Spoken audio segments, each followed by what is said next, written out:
ये तो गांधी और बुद्ध का देश है और हमारी सनातन परंपरा, अपने सनातनी लोग अगर कहते हैं तो परंपरा विश्व बंधुत्व की बात हम करते हैं और हम अपने देश को भी हम बांध के नहीं रख पा रहे हैं। देश में भी इस तरीके की नफरत का माहौल हम पैदा कर रहे हैं।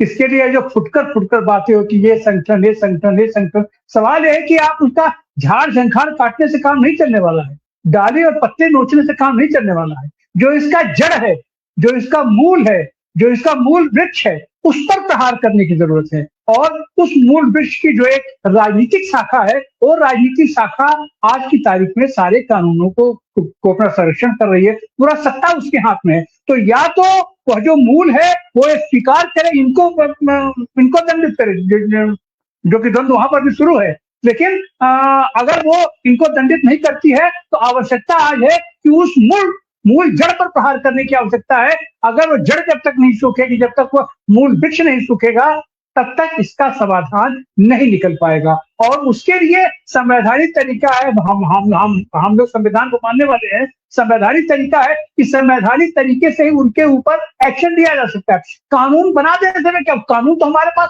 पर्याप्त बने हुए हैं, लेकिन उन कानूनों का पालन कैसे होगा? वो अगर उन कानूनों की अवहेलना होती है तो उस पर न्यायिक प्रक्रिया कौन करेगा? अभी फिलहाल स्थिति आई है, जनता, जन आंदोलनकारी लोग जन आंदोलनों के दबाव में ही कानून में भी फिर से वो न्यायपालिका अपने निर्णयों पर वो विचार करने के लिए बाध्य हुई है। लेकिन वह विचार करने के लिए बाध्य भी होना क्या इनकी राजनीतिक रणनीति है? क्या उसका कैसे क्या होता है? ये तो व्यापक आंदोलन की बात है, जनता को ही जागृत होने की बात है। और सच तो यह है कि यह जो नफरती पेड़ है, नफरती बीज है, ये तो इन्होंने सृष्ट बीज उसको बना दिया है। इनके एक एक बूंद खून से, एक एक बीज से इनके अपना तमाम नफरत के ही अपना बीज पैदा होते हैं। और इतने संगठन इन लोगों ने बना दिए हैं, हजारों हजार संगठन बना दिए हैं कि आपको पहचानना मुश्किल है कि ये कौन संगठन से कहां से कितना विस्फोट हो जाएगा। माने यहाँ तक कि सत्ता प्राप्ति के लिए आप अपने ही लोगों को देशद्रोही घोषित कर दें, आप अपने ही लोगों के अपना खिलाफ हिंसा कर दें।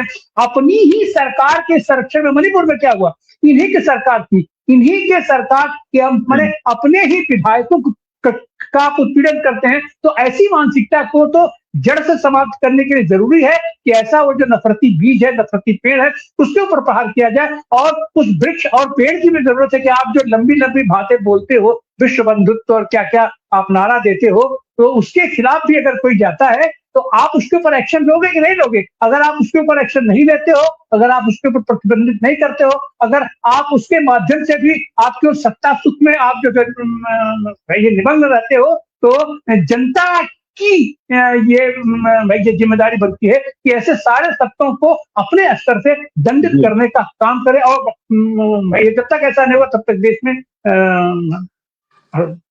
सुख शांति नहीं बन पाएगी। जी सर। जी सर,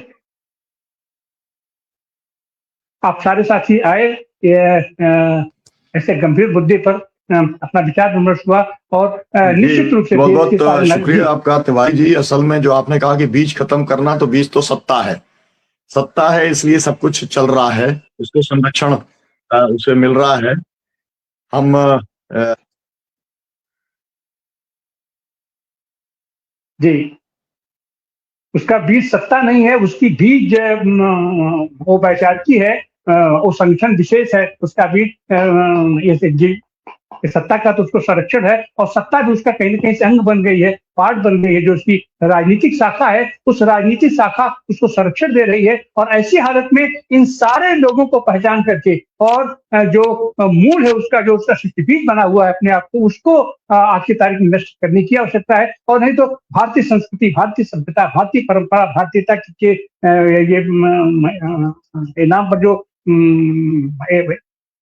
नफरत फैलाई जा रही है और ये भारतीयता के खिलाफ एक्शन लिया जा रहा है, उसका तभी समन होगा जब इनका समूल नाश होगा। इनके ऊपर बुद्ध और गांधी और विश्व बंधुत्व का सही माने में हमारे यहाँ पालन होगा। आप सारे साथियों का बहुत बहुत धन्यवाद, बहुत बहुत आभार। हमारे साथ अपना